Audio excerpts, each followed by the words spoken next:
You ask Tiger to solve. This deals with linear equations with one unknown.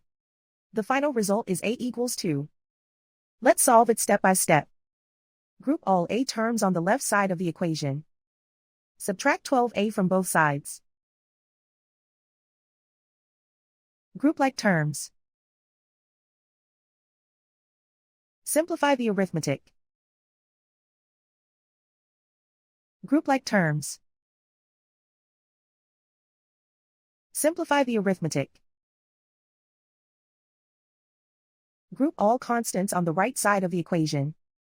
Subtract 3 from both sides. Simplify the arithmetic.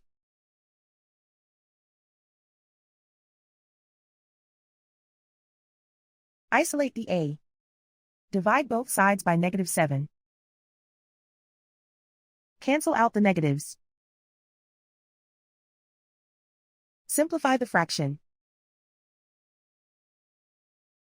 Cancel out the negatives.